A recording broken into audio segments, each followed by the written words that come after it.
باجماعت نماز پڑھنے کا بہت فائدہ ہے۔ باجماعت نماز پڑھنا 25 گنا 27 گنا نمازوں کا ثواب ملتا ہے۔ اگر مردوں کی گھروں میں نماز ہو جاتی تو مسجدیں بنانے کی پھر ضرورت نہیں تھی۔ اتنی زیادہ مسجدیں جو بنائی گئی ہیں یہ جماعت کے لیے بنائی گئی ہیں کہ مرد جو ہیں وہ جماعت میں آئے، مسجد میں آئے۔ بلا عذر مرد جو مسجدوں کے بغیر یعنی جماعت کے بغیر نماز پڑھتے ہیں ان کے لیے بہت زیادہ حدیث ہے۔ کبھی کبھار مسجد کے ارد گرد رہنے والوں سے بات ہو کہ آپ مسجد میں نہیں آ رہے، مجھے اسی گھر میں پڑھ لیتے ہیں۔ اگر گھر میں تو خواتین کے لیے اجازت ہے، مردوں کے لیے تو جماعت کے ساتھ مرد جو ہیں وہ گھر میں نہیں پڑھ سکتے، وہ جماعت میں آئیں گے۔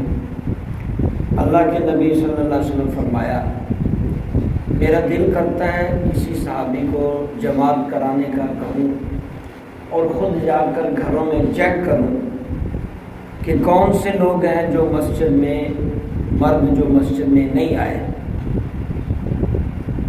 اور جو گھر میں پڑے ہوئے ہیں میرا دل کرتا ہے کہ ان گھروں کو آگ لگا دوں۔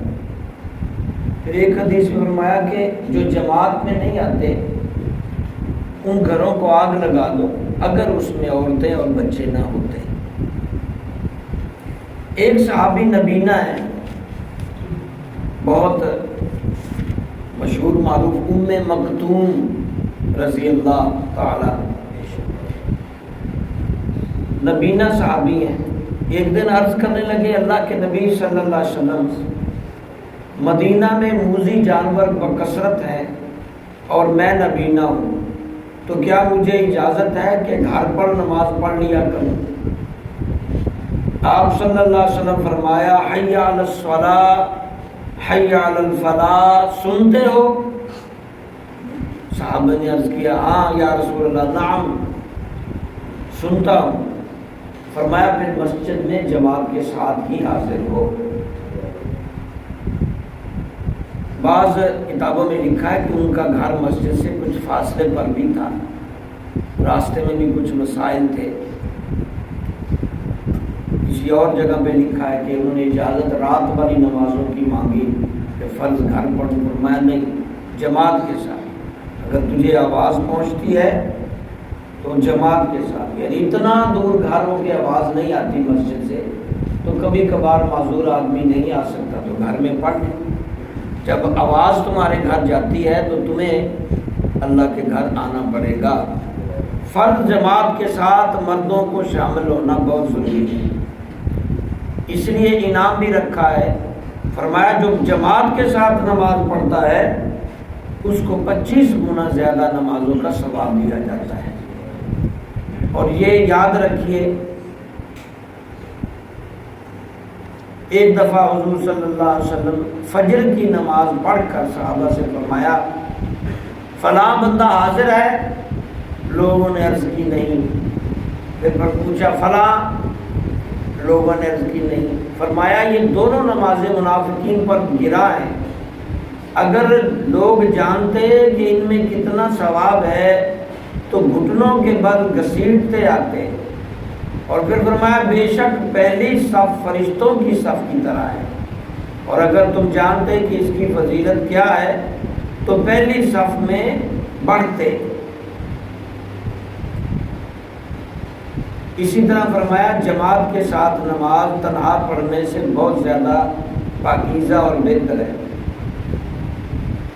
دو نمازوں کے بارے میں جو فرمایا نا جو منافقین کا بھاری ہیں، وہ عشاء اور فجر کی نماز ہے۔ عشاء تک بندے ویسے ہی اکثر تھک جاتے ہیں صبح سے کام وغیرہ میں، اور کچھ ویسے بھی لمبی نماز ہے۔ یہ دو عذر اور تیسرا پھر غفلت مل کے اکثر لوگ جماعت میں، عشاء میں سب سے کم لوگ نمازی ہوتے ہیں سب مسجدوں میں، عشاء میں نمازیوں کی تعداد کم ہوتی ہے، اور فجر اٹھنا پڑتا ہے اس لیے فجر میں بھی مسئلہ ہے۔ تو یہ دونوں نمازیں عشاء اور فجر کی فرمایا منافقین پر بھاری ہیں، یعنی وہ بندہ منافق ہوگا جو ان دو نمازوں کو ہمیشہ چھوڑے رکھے، یا منافق والی اس میں صفت پائی جائے گی۔ اس لیے جماعت کے ساتھ آئے، جماعت بہت ضروری ہے۔ مسجد میں اتنی مسجدیں بنائی ہیں، یہ مردوں کے لیے بنائی ہیں کہ وہ مسجد میں آ کر جماعت کے ساتھ نماز پڑھیں۔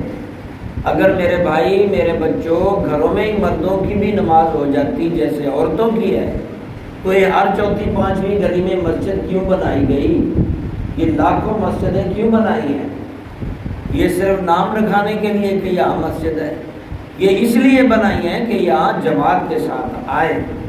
یہ حکم یہاں ایک حدیث لکھی ہے، اللہ کے نبی صلی اللہ علیہ وسلم نے فرمایا اگر یہ لوگ جان جائیں کہ جماعت سے پیچھے رہ جانے والے اس بات کو جان جائیں کہ کتنا وہ نقصان کر رہے ہیں تو خود کو گھسیٹتے ہوئے جماعت میں لاتے ہیں، یا یہ فرمایا کہ جان جائیں کہ کتنا زیادہ ثواب ہے جماعت میں پہنچنے کا تو لوگ گھسیٹ کر بھی اپنے آپ کو جماعت کے ساتھ پہنچتے ہیں۔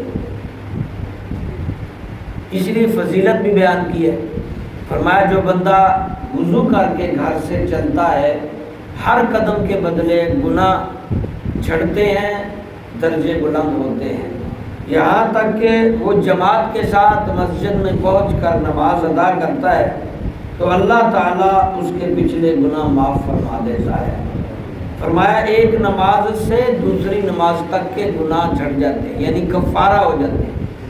فجر پڑھی، عشاء ظہر پڑھی، فجر سے ظہر تک کے گناہ، عصر پڑھی، عصر تک کے، مغرب عشاء فجر تک، اور ایک جمعے سے دوسرے جمعے تک۔ اس لیے جماعت کو لازم پکڑو۔ یا ایک حدیث میں 27 درجہ زیادہ ثواب بیان فرمایا۔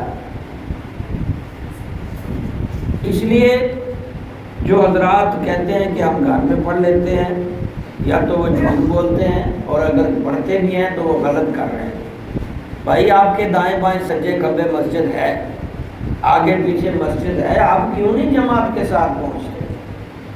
بھائی آپ کے لیے یہ مسجد بنی ہے، آپ پر لازم ہو گیا ہے کہ آپ جماعت میں پہنچیں اور پھر مسجد کو بھی آباد کریں، یعنی خود شریک ہو کر بھی جماعت کے ساتھ، اور لوگوں کو بھی تاکید کریں، اپنے دوستوں کو، بچوں کو، گھر والوں کو، پڑوسیوں کو، کہ وہ جماعت میں پہنچیں۔ یہ بھی حکم ہے کہ تاکید کریں آباد کرنے کے لیے، خود بھی مسجد میں آئیں، اوروں کو بھی مسجد میں لے کر آئیں، اور یہاں تک کہ مسجد کی صفائی ستھرائی، مسجد کی دیکھ بھال، اس کی ضروریات، اس کا چندہ، اس کا پانی، یہ بھی سب پر فرض ہے کہ اپنی حیثیت کے مطابق اس میں بھی شریک ہو۔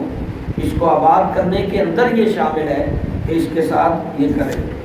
تو باہر کیف مجھے بہت سارے رمضان چل رہا ہے، بہت سارے لوگوں سے جب کہیں رابطہ ہو تو پوچھتے بھائی مسجد میں نہیں آ رہے، تو وہ کہہ دیں گے جی ہم گھر میں پڑھ لیتے ہیں، حالانکہ ایسا نہیں ہے۔ اللہ تبارک و تعالی مسجد میں آنے اور جماعت میں شریک ہونے کی توفیق عطا فرمائے۔